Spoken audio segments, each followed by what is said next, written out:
All right, welcome back. I'm here with Richie. G'day, mate. A bit of a general chit chat today, a few topics to discuss.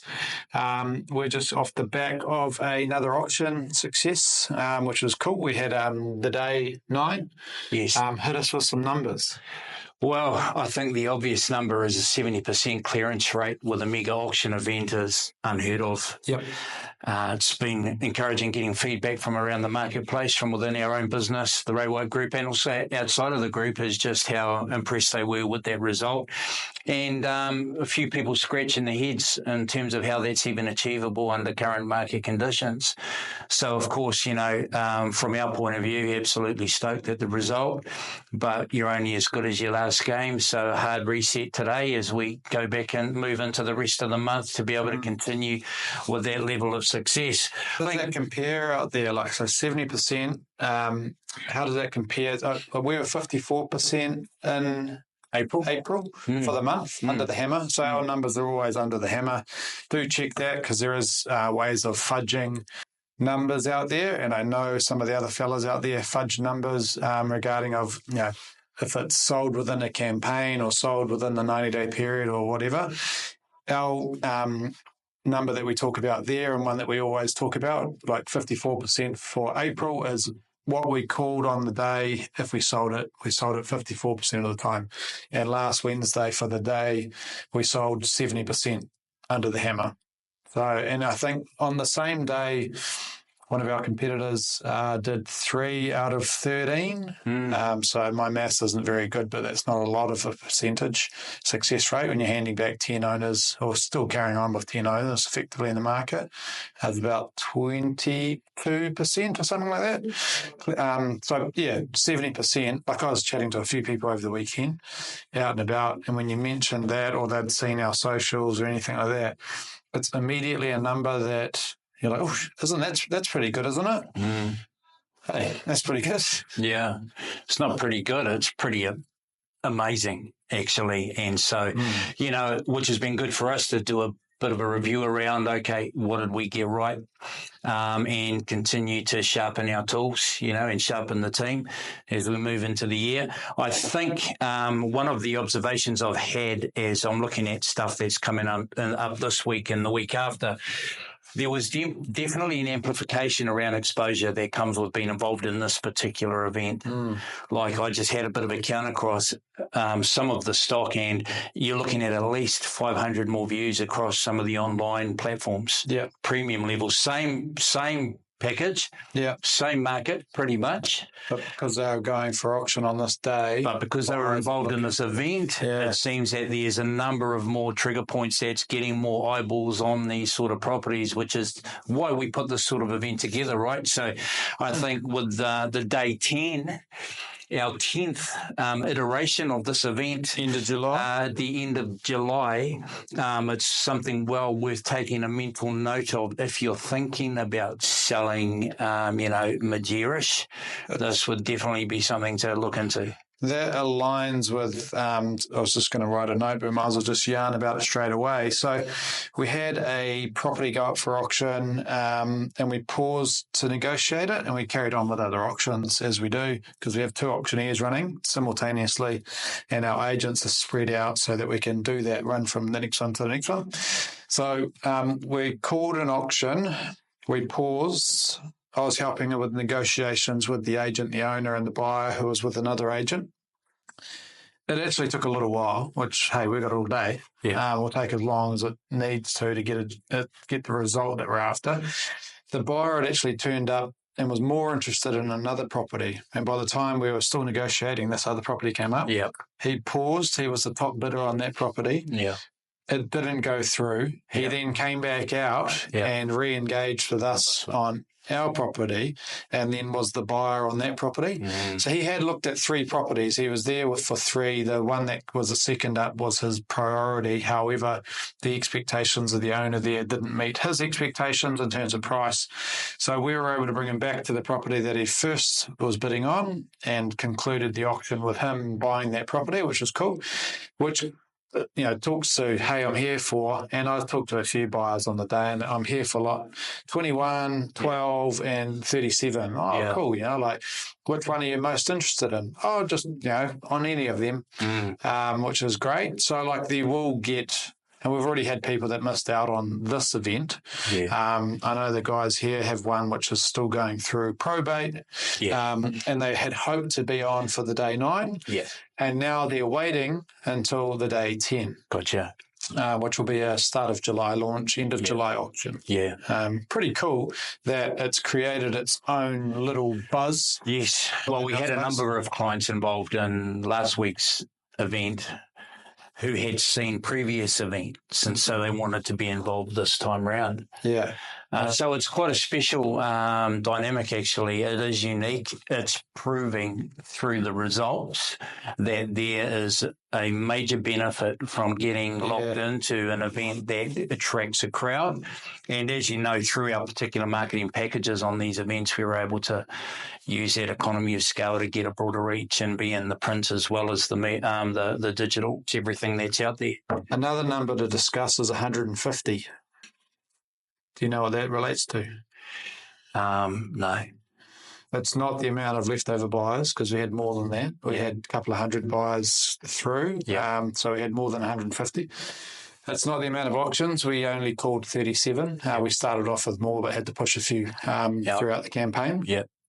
It wasn't the amount of people in the room. I'd say it was about 100 at any one time in the room. And it was about 100 all day long. Like, numerous people turned up from other agencies, and our suppliers and relations turned up. I'm like, sheesh, has it been this busy all day? Yeah. And it's a word I hate, busy, but like the room was that occupied all day. Great energy. That it was, amazing energy. So it's none of those things. Any ideas yet what the 150 might have been? No. It's the number of pies we consume in the afternoon. Okay. So I didn't have one, so that's probably why that metric was off my radar. 2 was the number I did consume. So I actually, I had one, and I was chatting to a local guy there, which was pretty cool, and talking to him, and then grabbed the second pie for our leaders, which ended up going to some of the rest of the team. But 150 Jester's pies. It's winter. We normally would have the Mr. Whoopi truck come through, so that was pretty cool. They were a hit, man. Yeah. I was like, it was cool. It was cool to be outside having a pie. I love a pie. So that was an important number, just as important as the 70%, I think, there. End of July for the next one. If you want to get involved in that, reach out to Richie or myself, or directly to one of the AT Realty team to line yourself up for that. We do limit it to 50. We didn't quite get there this time around. We did start with over 40. But no more than 50 for that one. July will be humming. Because supply and demand is kind of out of whack at the moment. So we have good demand. Like, we had a couple of hundred registrations across the 37 auctions, which is huge. Yes. But a stat that was released last week from the portal, so realestate.co.nz and Trade Me, they're both aligned in that we're down on new listings. Okay. So we might have listings online, but it's the ones that have been sitting around for a little while. And I've seen those, and I don't know if you're looking through stuff and you're like, I've seen that. Oh, well, nothing new.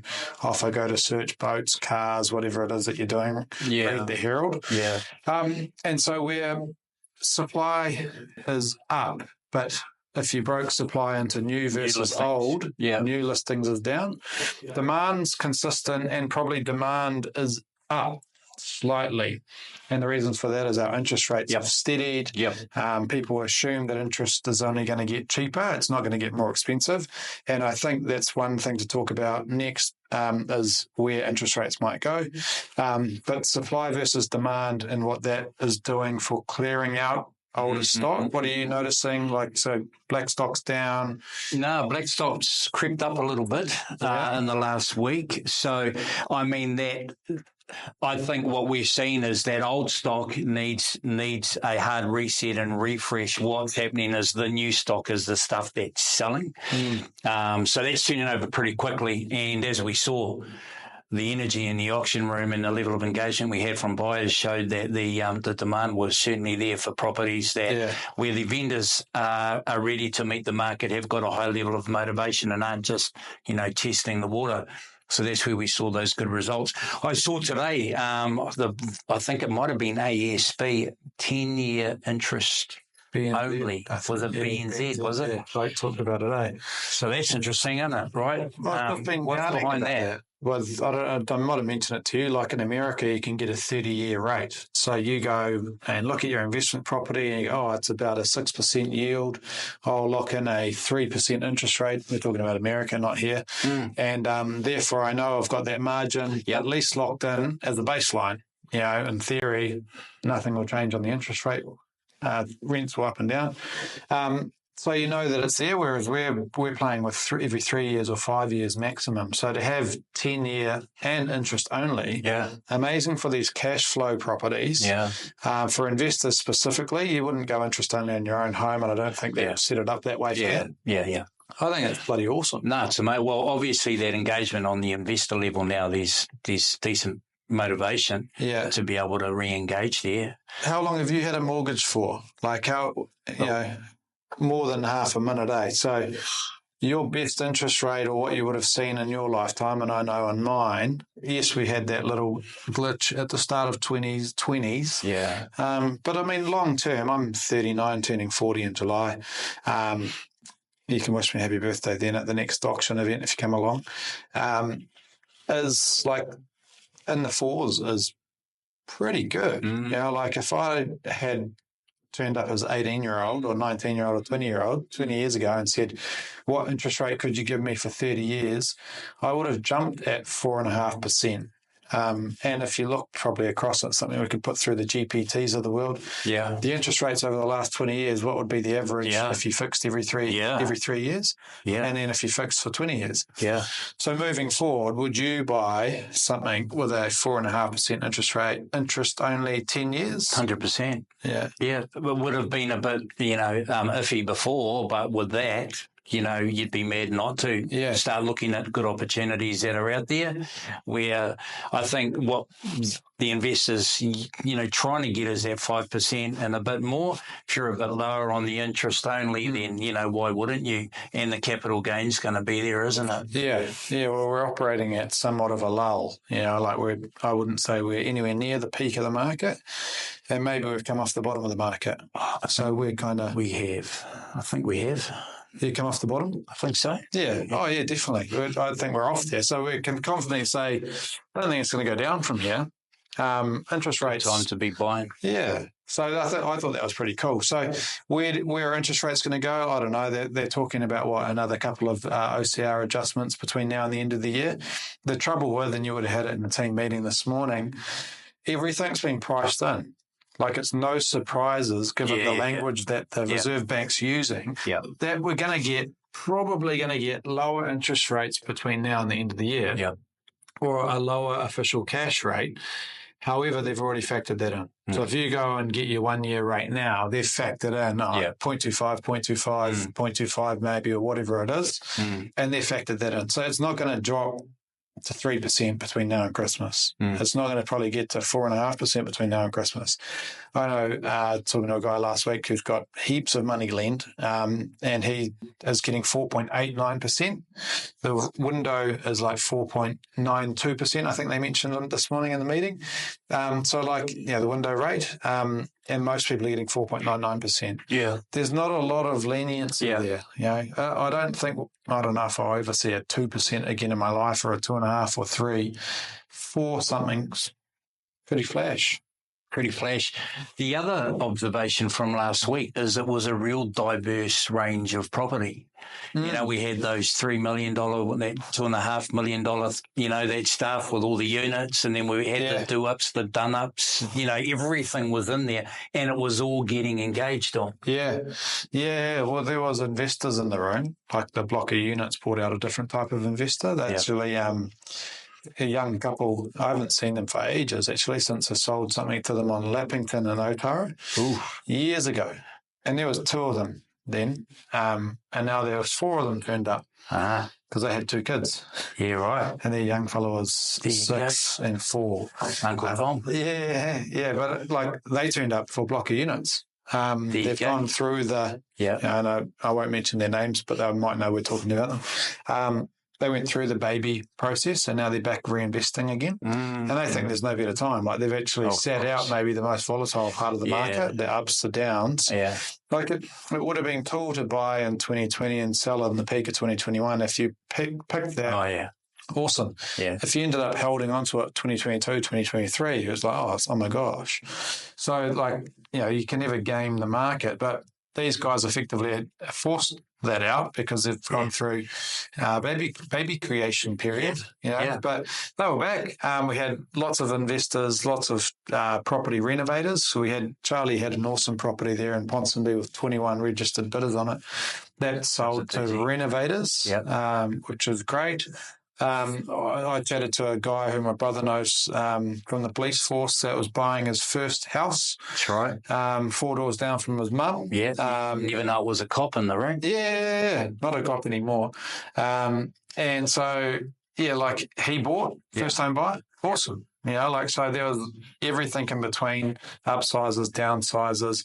And there's always a myth, this is not an auction property. Yeah. Well, sheesh, we had all sorts, eh? We sure did. And probably the highlight, though, of the day was seeing some vendors absolutely blown away by the result, in tears, life-changing stuff. Trusted us to get a result there for them, and they got that and some. So that just made it all worthwhile, and a jester's pie on top. That Rarotongan family that came through with $1 million reserve and it sold for 1.625, that's enough to take a few more family members over to the islands, and hopefully a few return trips back to New Zealand for them so that they can catch up with family and stuff over here. But that's insane. If you're going to let your property go for $1 million and you end up with $1,625,000, sheesh. Yeah. That's more than most people can ever save in a lifetime. Oh, where would you even start to go about that unless you were in the property space, right? Pretty cool. So that was a cool day. I think if you think like on the fence, I was chatting to the guys this morning in the gym and they're blooming talking about just vendors are sitting on the fence. They want to sell this year. But they're just when, and it came up in our meeting this morning. We've got some owners that are waiting until the interest rates drop because then they presume more demand will be there. Well, if interest rates drop and everyone's thinking the same thing, then there'll be more supply. Exactly. Too. So you'll be in a no better off position than if you go now where you know what your competition is. It's less and less new listings.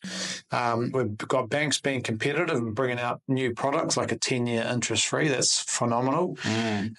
So you've actually got this ability to go early and capture what demand is there rather than be flooded with other supply later.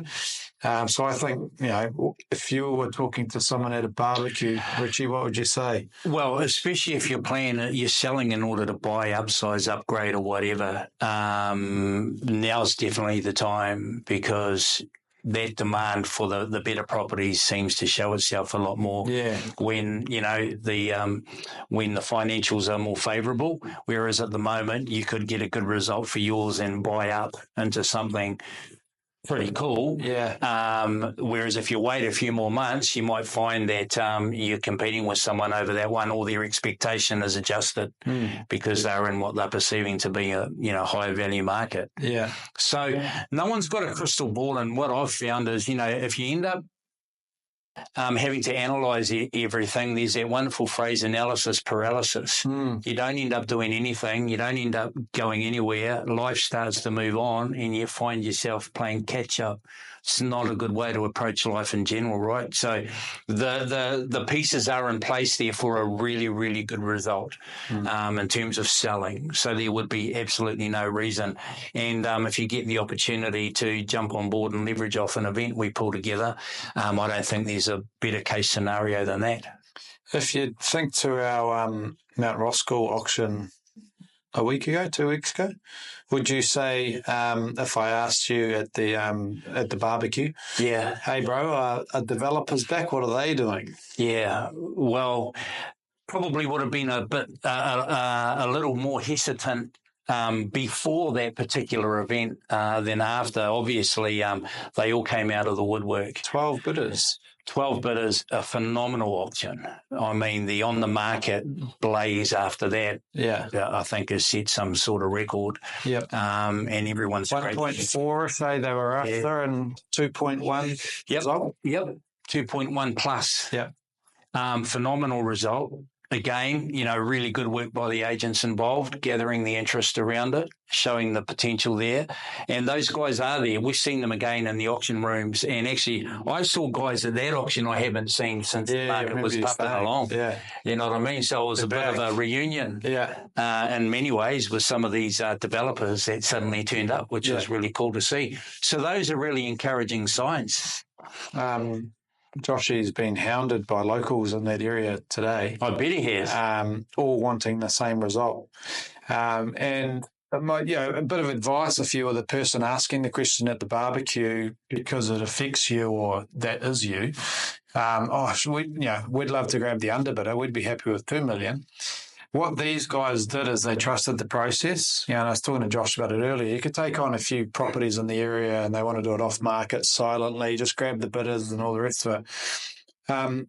We've effectively tried that in the last 2 weeks where we've spoken to the buyers who were there at the auction. Yeah.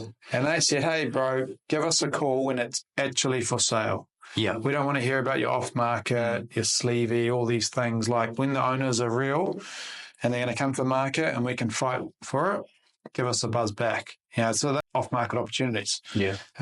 Because they perceive off-market as overpriced, not motivated, whatever, maybe paying too much. Yeah. Like the guys in the room there, if you've got 12 guys fighting for it, you're not paying too much because 10 other guys will beat you for it if you stop bidding. Peer reinforcement. They're seeing value at or about the same level. They'll go a bit more. Yeah. So he's been swatting away interest effectively there because they're not incredibly motivated, and motivation made that auction what it was. It was a good site, and buyers could tell these guys aren't testing the market, and testing the market's the biggest pain in the ass for a buyer. Yeah. They get all keen, they happy as proceeding to paper, and then it's like, we're not, we're here and you're there, and the market maybe is closer. And so they do all the due diligence, especially with development properties. It's so that's pretty cool. So developers are back for the right property. If you've got a flood zone, steep goat track, which is a big site, that's probably not a developer property at the moment because there's just not that much competition that they're going to buy that when they can go and buy something a bit flatter. So contour seems to be important. Flood zones has been real relevant in Auckland because we've had heaps of weather events. So the flood assessments can be done to kind of counter that. So crystal ball. Where's the interest rates going to go? And if I can't sell right now and I can't make July's auction event, so double banger question, when's the best time I should be aiming for to get a good result this year? Because I want to be out by Christmas. Probably if you want to be out by Christmas and you've got a property that lends itself to development, you want to be on the market no later than mid-year so you can have developers pay a premium with time on their side for settlement. So if that's the development kind of property that we've just been talking about, if you wait till Christmas, you're not going to get that buyer. Otherwise, if you just, you've got a good property that's going to appeal to a family looking to upsize or whatever, or whether it's an investment, probably any other type of property than the development stock, then I think I wouldn't be holding off if the plan is to be sold and settled by Christmas after the mid-year, to be honest. You don't want to leave yourself into a space where it becomes significant time pressure because that then puts you at the disadvantage with buyers. So you can start ruling some buyers out. So the more flexibility you can afford yourself on things like settlement and deposits and that, the more buyers you are actually able to engage. The more specifics you have around selling, you actually start to narrow down the pool of potential buyers. And when you narrow that down, you remove the competitive element, which is how an emotional premium is achieved. Yeah, Pat had one the other day, and it was he was allowed to offer some flexibility. Yeah. So at the start of the auction day, it might have been 5 bidders, and he ended up with like getting a couple more through getting a little bit of flexibility. And then through negotiations, we're able to get a little bit more money through flexibility too. Yeah. So you're bang on, like the developers need time. Yeah. And because time, the longer they own your property for effectively on an unconditional agreement where they've paid the deposit but haven't paid the settlement funds, they can start the process with the council. Probably don't even get to council realistically before settlement because architects, designers, engineers, all the rest of it takes a little while now to compile a consent. And so the longer they've got to do that prior to settlement, the better. But closer they can get to turning soil when they actually take it over. With the cost of money these days, that's where they'll pay a little bit more of a premium because you're holding onto the property for a little bit longer. Yeah. So we saw that a few times last week at the day specifically. So crystal ball for the interest rate. So are they going to hit 3.99% this year, next year, ever? Or what's, if you're going to buy an investment property but this year before Christmas, let's say that, you're going to buy an investment property in Auckland before Christmas, are you going to be locking in for 1 year, 2 year, 3 year? And what would you be hoping for an mortgage rate? It would be nice to get into the lower fours, but, I don't think we'll see that until maybe the very end of this year, if that were to happen. Yeah. I'd be looking for, I love the home and income scenarios with that sort of potential. So there's not quite as much of that stock around, meaning if I see one that I like, I'd move on it and not try and crystal ball any further than that. That's the one that I want. One thing we are aware of now, there's a hard line around healthy homes requirements and at the end of June, is it? Yeah. So we're seeing that become quite an issue, haven't we? With some who are weighing up the cost of getting it done and selling, or just sell and flip and put that onto the buyer. And there were a few tensions in the room around that decision with some of our clients who weren't selling healthy homes properties, but they were tenanted. Yeah, like any legislation change like that's huge. And if the cost is at several thousand per property and you've got a few... Starts to get up there. Well, some of them are massive amounts to upgrade, which makes like the whole preventative maintenance and being a good landlord and, the better outcome is tenants have got a warmer, healthier home, which is awesome. And hopefully that flows on to, less sickness and all the rest of it out there in the country. But it's a motivating factor. The home and income, seems to be really popular for the split risk of having, one or two of the dwellings rented at any time. Yeah. So you touched on one of the points there, which was, if you find the right property, go for it. Sam Steele, who's our auctioneer, amazing man over in Australia at the moment with the Australasian auctioneering champs. He'll be therefore considered one of the top 20 in Australasia. He's got a real good saying, and it's don't wait for good property, buy good property and wait. And specifically, if you look at investments, the Oracle just stepped down as CEO. Warren Buffett, 94 years old, 1.1 trillion market cap, hundreds of billions in the bank account at Berkshire Hathaway, waiting for some more value buys. So he just buys good stuff and waits. He just backs winners all the time, doubles down. Same with property. If you find a good property, go for it. They're actually not making too many more of them realistically. Like the building has slowed down around our neck of the woods anyway, because there was such a boom and now there's more of a normal building market. The supply of new builds will see drop off, especially next year, as not too many people pick up new sites and start construction right now. So we'll see them drop off and just get back to normal supply, where we've probably had unrealistic supply over the last little while. So I think we'll see prices creep up on new builds back to where they should have been, which will mean they're kind of in line with our second-hand stuff. So buyers will have choice, but the best time to do anything is when you're ready. Yeah. Like if you're not ready. If you're ready, willing and able, do it. Yeah. Yeah, like if you're watching this thinking, oh, wait, I'll pick the interest rate, I'll pick the rain and the sunshine and all the rest of it, don't do that. If your house is looking like it's presentable, you're in a good frame of mind to sell and meet the market or exceed the market with a good result, that's a good time to sell. Not try and pick the exact day, time, whatever. Yes, there are some complexities out there, school holidays, long weekends, all the rest of it, that people try and navigate. Well, we navigated those, didn't we? This last event, 2 long weekends. 2 long weekends in the middle of the school campaign. holidays. Actually, funnily enough, I had an agent reach out to me from another agency, say, "What are you guys doing? But there's 2 long weekends, and this, that, and the other all on. Yeah. Why are you doing that campaign?" I'm like, Why not? Well, Bruce, and putting 207 registrations of interest to buy 100%. And actually, it's over those times where you have more eyeballs on property, particularly from a online platform point of view, and then they like what they see and they're engaging on it. And as we saw there, a time when typically agencies would assume not to be putting on an event. Do you know when people go to the shops?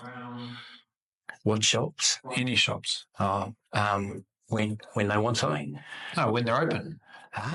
All right.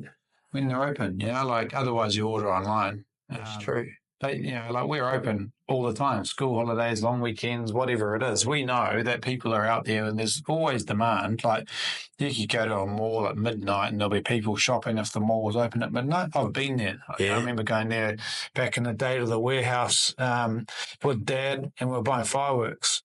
And it was like late as, and they cut off it, for the fireworks sale. And there's heaps of people in there waiting for the specials that Dad used to make us go and wait for. Yeah. But like people will go. Like if we had a house and we said it needs to go tomorrow, and our only viewing's tonight, and the price is $1, we'd have a traffic jam. Because we'd get exposure, it would go viral. There's people there that see demand, see genuine intent to sell. And so people turn up. Obviously, we wouldn't sell it for $1. The market would determine the price given the demand there. So people turn up. So if you're an agent, you're like, long weekends, I'm going to do no open homes. Or school holidays, I'm going to do no open homes. Unless it's for another reason. The buyers are still there. And so, we've just proof in the pudding there. 207 was our total number of registered bidders. And there may be some more because there's people that just throw their hands up in the room. Yeah. But the ones that had registered, which are the ones that ultimately win, 207. Awesome. All right. Well, that's probably enough of a ramble from us here in the Rewa office. We're back online in a couple of weeks, and we're there looking forward to the day in July. But between now and then, we've got auctions every single week, and we hope to continue our 70% success rate, although I do feel that's unrealistic to continue at that rate for the rest of the month or even year, although it would be blooming nice. Would be nice, but no, I agree. Unlikely. Unlikely, yeah. Our neighbours would say the same, but they'd be happy to see a 50 too. So that is the truth. All good. Thanks for tuning in, and we'll see you again very soon.